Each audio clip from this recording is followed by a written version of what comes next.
At the T-minus 3-minute mark, tape recorders on board the spacecraft were turned on. These recorders record both voice and data.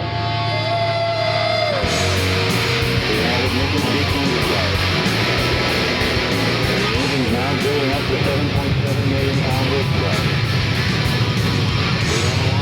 And we have a liftoff. Moving back. The Saturn V lifting off with power. And we're back on 105.9 the Radiator. It's the Rocket Shop. I'm your host Tom Proctor, and with me now, Kudu, Stooge. How's it going, guys? It's good. Good.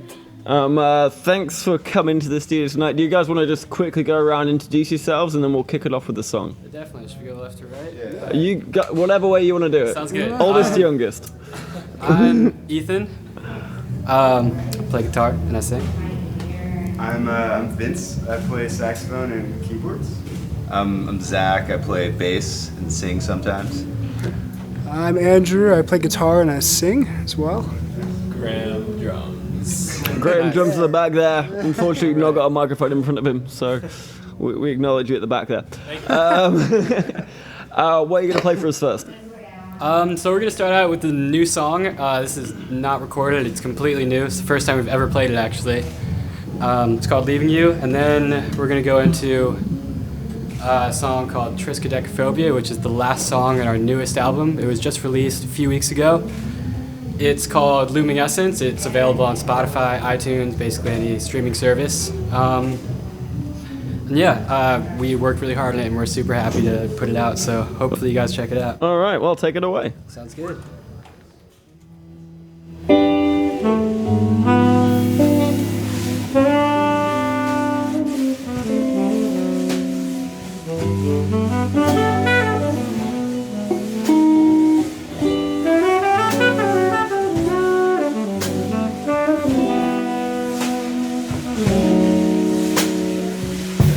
Leaving you when the sun is out, freckled lips and memories of your face.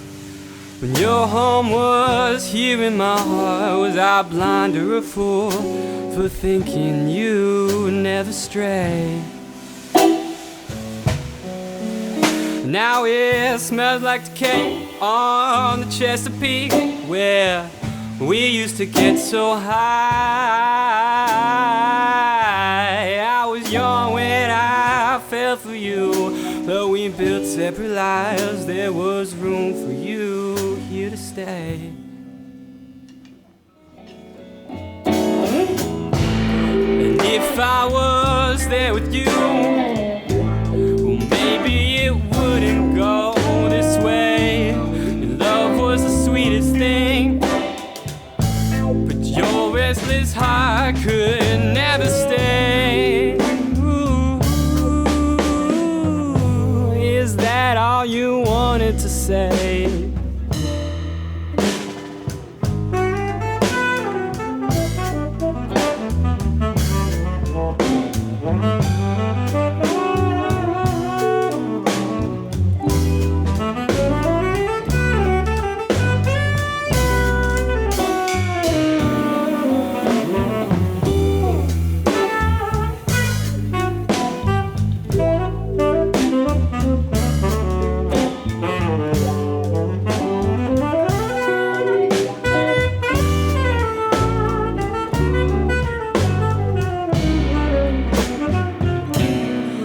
And I was like a dog, I wouldn't wait for you, but oh, I guess you wouldn't do the same. Seems like you hung on to me until you found someone else to fill that space. Yeah, oh, and I'm as loyal as I am dumb when I'm looking in your eyes. Oh, you're so free-spirited, but when did that mean that cheating on me was alright? But what did you think? If I was there with you, well, maybe you wouldn't go this way. Your love was the sweetest thing, your restless heart could never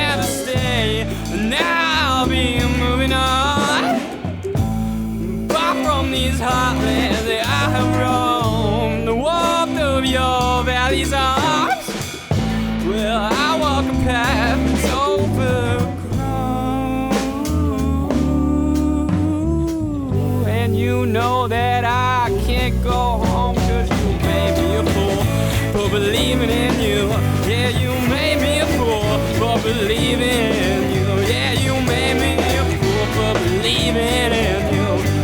I wanna thank you for setting me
after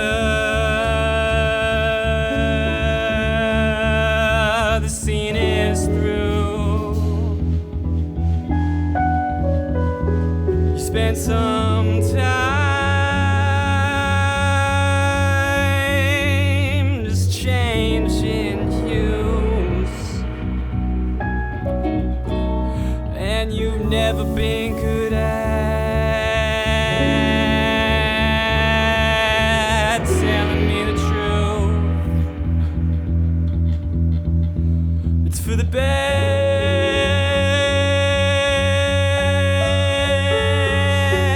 but what's the use? And as we drift upon the ocean, let it go, your body will explode and decompose the numbers that you chose. Well, don't believe them, 'cause when I see you, everything will be alright.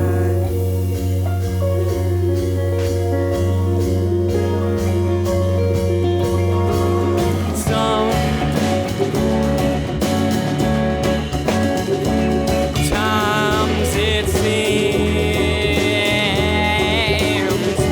the world we're living in make believe,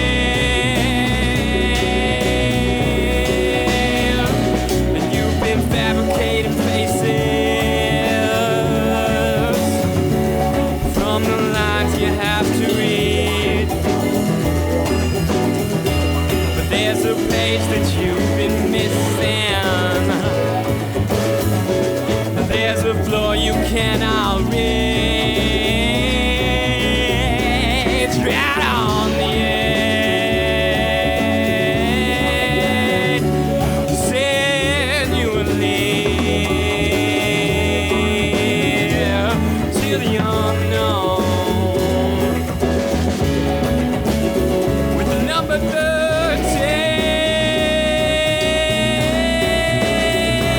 remember the days laid in the sun, familiar face, with nothing else. As we drift upon the ocean, let it go, your body will explode and decompose the numbers that you chose. Well, don't believe them, 'cause when I see you, everything will be just fine.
Wow, that was one hell of a guitar solo.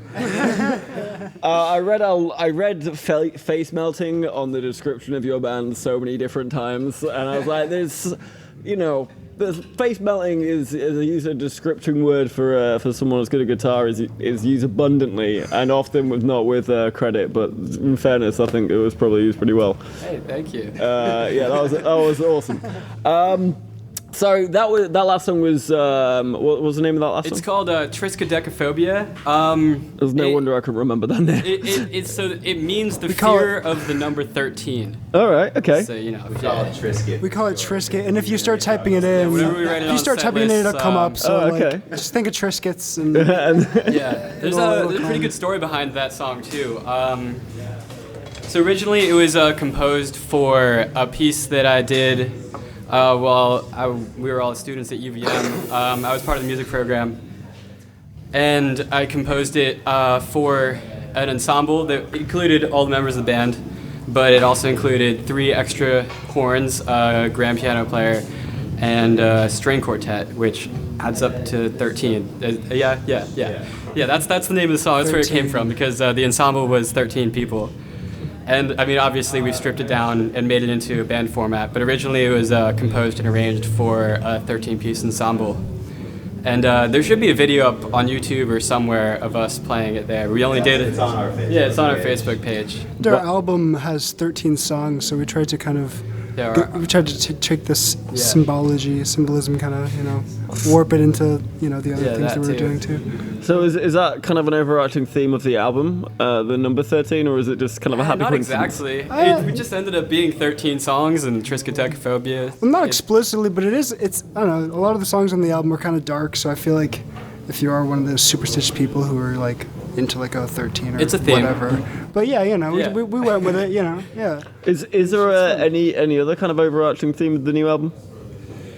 I mean, I think with the title is Looming Essence, and we kind of, when we started coming up with this idea for this album, we had kind of initially were thinking about going with this concept album we realized a lot of the songs we were writing were kind of about like apocalyptic, or like, I don't know, for some reason we were all writing songs that like seemed to be about like fear and this general feeling of this overarching doom or something. I don't know where that was coming from. Oh no, I've got no idea.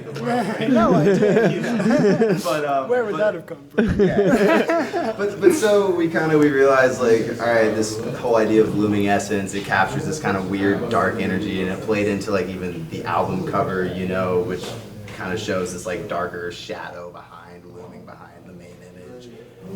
I love that image, by the album cover is a fantastically well done cover. Shout out to Simon Mock for that one. Our good friend Simon Mock. He also did the album cover for our first album and our first release, which was an EP back in 2016. Is the flamingo? Where did the flamingo symbol come from? Because you have that on 2 of your albums. It's kind of been there like all along, so I don't know. I have these like flamingo ornaments that I have like 3. They're just like lawn flamingos, but I've had them throughout my time in the dorms and whatever. They've always just been around, and I don't think it doesn't mean anything at all. but it just sort of happened that way, and we liked it, and we ran with it, and it's kind of it means something now. It's kind of the symbol. It means for that something to album. us. Yeah. Exactly. They're all over our house. They're everywhere. Has the flamingo got a name? Is the mascot got a name at all, or is it just a flamingo? We should. It really should, yeah. He or she really should. For sure. Go ponder on that one. So your latest album came out a few weeks ago.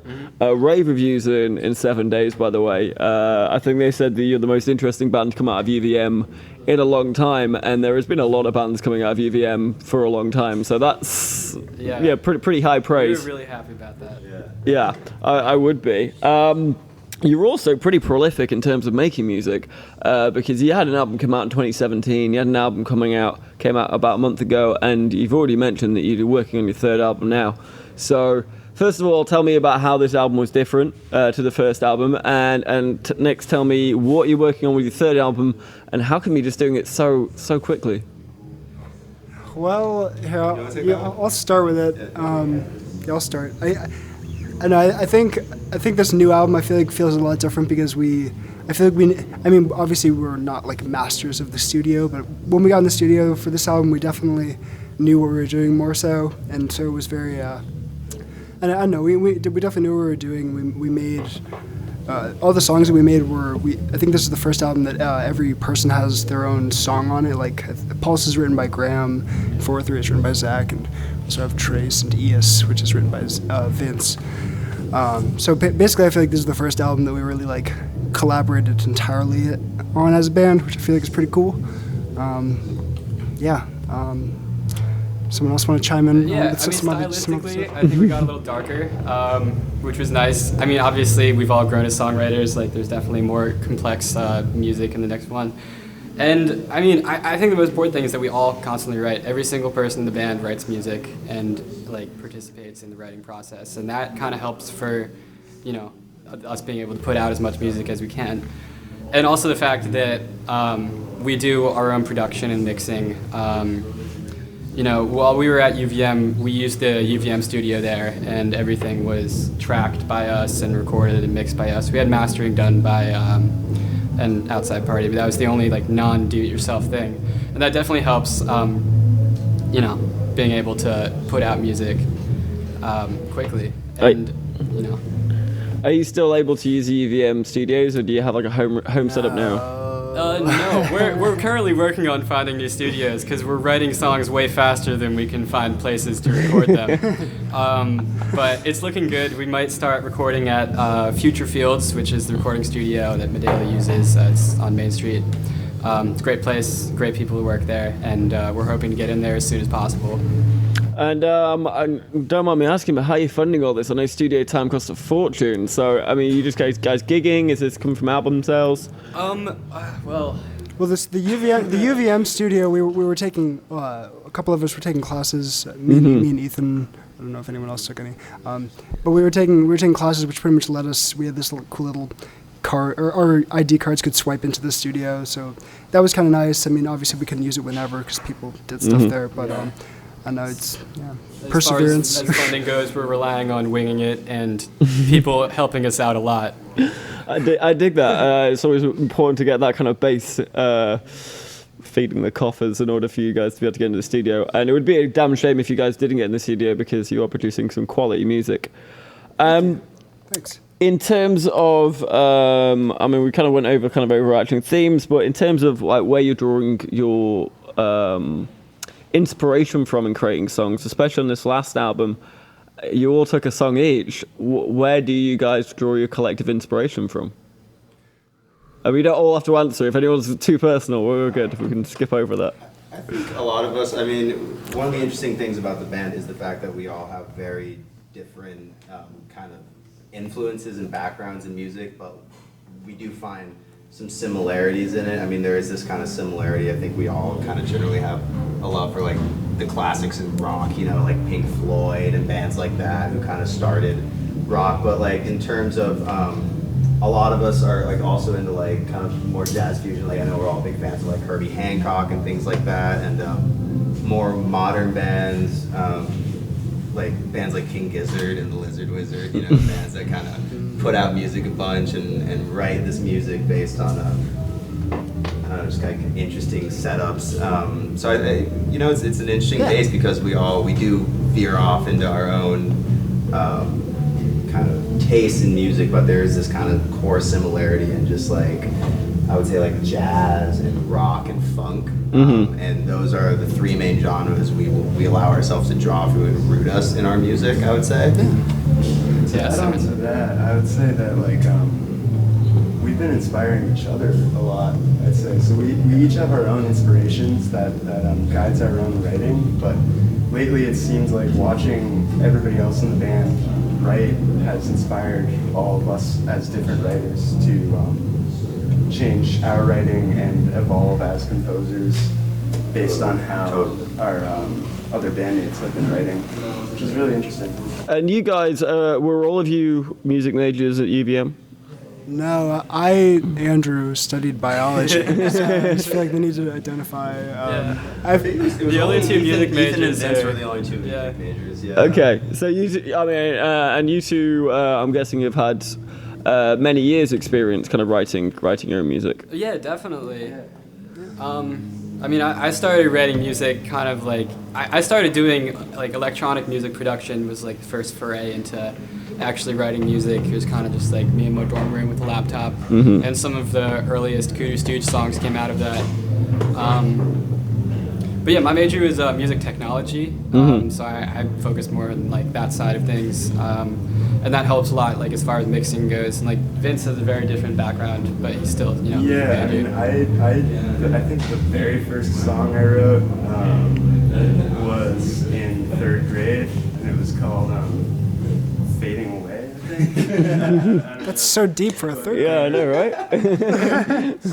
My parents are both musicians, so I've grown up with music all around me, and I've been writing for a really long time. So I focused more on jazz performance and improvisation in school, but composition has always been there for me, and I also majored in philosophy as well, which strangely I think helped me with my music.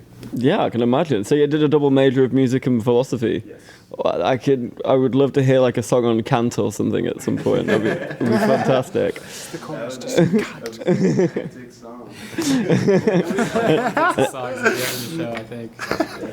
An album based on Descartes' meditations, like 1 through 6. Now that would go out there. That's the next album. Just a complete deconstruction and then reconstruction. Like doesn't matter. And lastly, before I get you guys to start plugging what you've got coming up, Kudu Stooge, interesting name. Any story behind that? No. There were some knowing smiles here. I feel like this has been mentioned before. It's because it's been asked, and like truthfully, it was one of those things where, you know, the name didn't have too much meaning. It kind of popped up because I mean it was back when we were just kind of hanging out in dorm rooms. We started writing some basic stuff and just like kind of playing around and stuff, jamming and U-heights and stuff. And our friends were like, "You guys need a name," and we were like, at that point it wasn't serious, so we were kind of like, "Oh, let's just throw some words into a random, you know, word generator online." And then Kudu Stooge came up, and we were like, "All right, we'll go with it," you know, whatever. And then it formed into something It stuck, yeah. more serious than we thought, and our friends kind of enjoyed yelling it at our shows, so we were kind of like, all right, I guess that's what we're going with, you know? I dig it. I mean, Childish Gambino, Donald Glover did the exact same thing, but with a Wu-Tang name generator. Yeah. So apparently, it's a pretty normal thing to do for a band to If you create. want a band name. Yeah. It's the pretty good hit for sure. Throw it in a random word generator. All right. And in terms of gigs coming up, what have you got? Right now coming up, so our next gig in town, we're playing at the Skinny Pancake on November 9th, which is a Friday at 8 or 8:30. And then after that, we're actually making a trip down to Philadelphia to play at Connie's Rick Rack on November 14th, sorry. And then we're gonna play at Parkside Lounge in New York City the next day. And then we're back up here playing at Jim's Basement on November 30th. And yeah, you know, we're starting, since we're all out of school now, starting to really try and progress and get our music outside of Burlington. We've had a couple stints outside. We played New York before, and Boston and Philadelphia.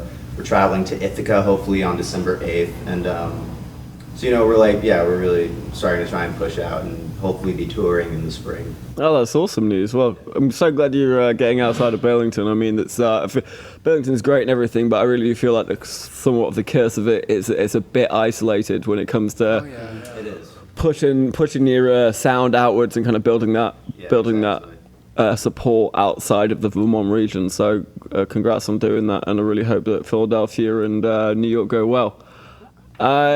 Have you guys got a couple more songs to play us out with? That'd be great. Yeah, we do. You want to do ES and then... Wait, your shenanigans first? Oh yeah, shenanigans Yeah. and ES. All right, cool. Yeah. All right, wicked. Well, you do them, and then we'll do a quick sign off, and then we'll call it a day. This last song, is off of our first album, Origin Thang. It's one of our more funkier pieces. And then the last one is called Eos the Earthly. That's off of our new album, Luminescence. All right, well, take them away.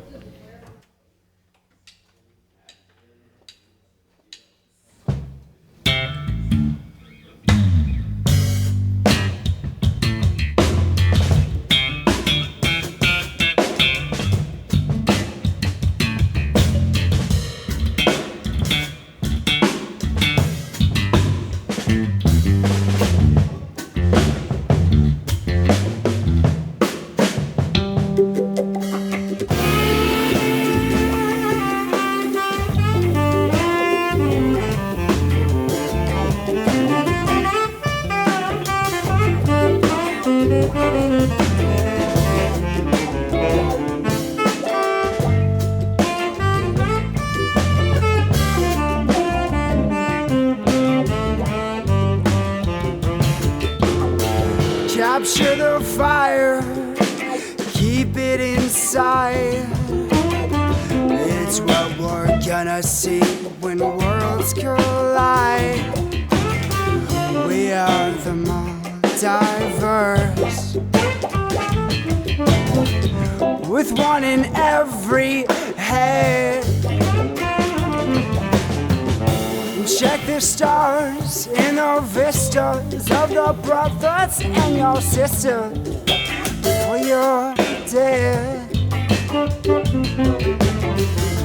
Check the stars of the neighbors before the end.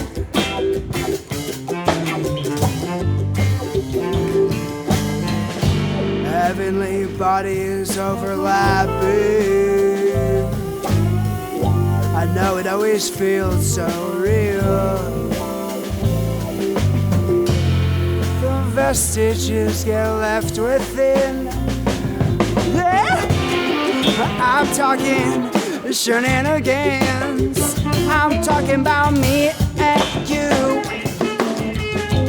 doing things unlike all the others do. Like my fucking Bonnie and the Clyde.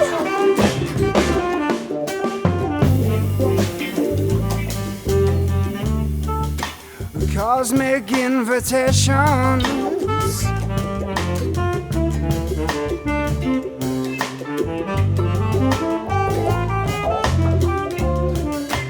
bound by endless gravitations.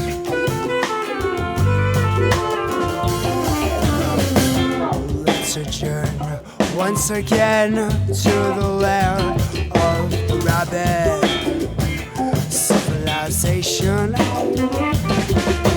late night escapades, breaking shit you never prepaid. Don't stop doing your due, just keep on chasing the horizon.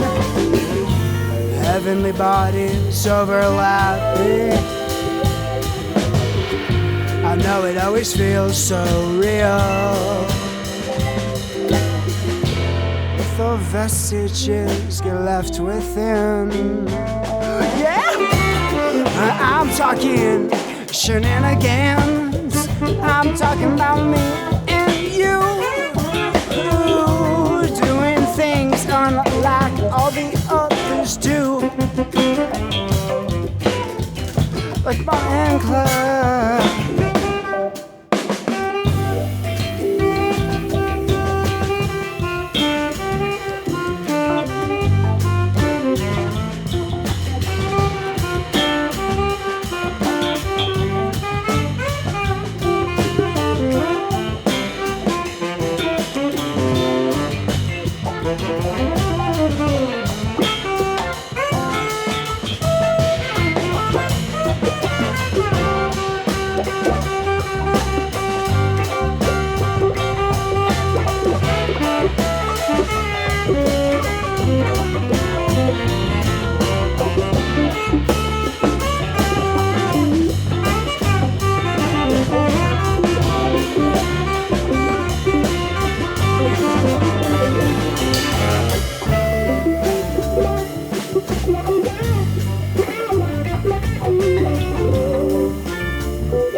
vacuumous black sea.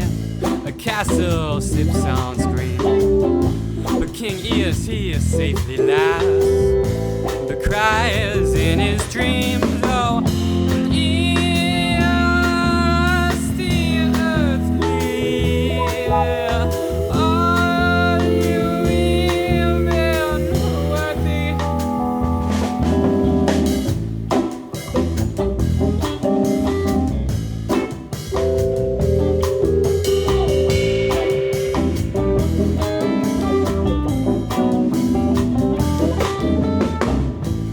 Many years after the journey, not much has changed.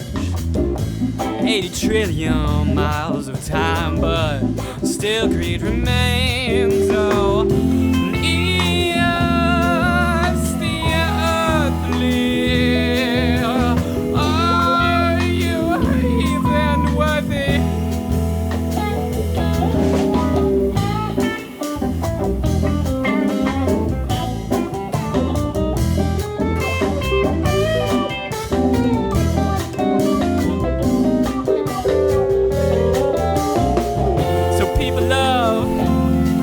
Eonia, sing your story.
Well, thank you very much, guys, for coming in. That was excellent.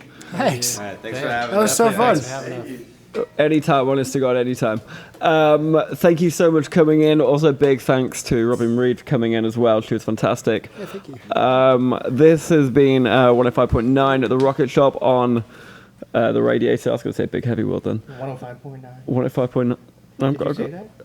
Yeah. Yeah, of course. Yeah, I did, Sure. yeah, there we go. That's definitely what I said. Next week we have got once again a mystery guest. We're working on it. We're working on it. We'll come back. Well, there we go. We'll just have to tune Stooge back. But thank everyone for listening, and we'll take you back next week.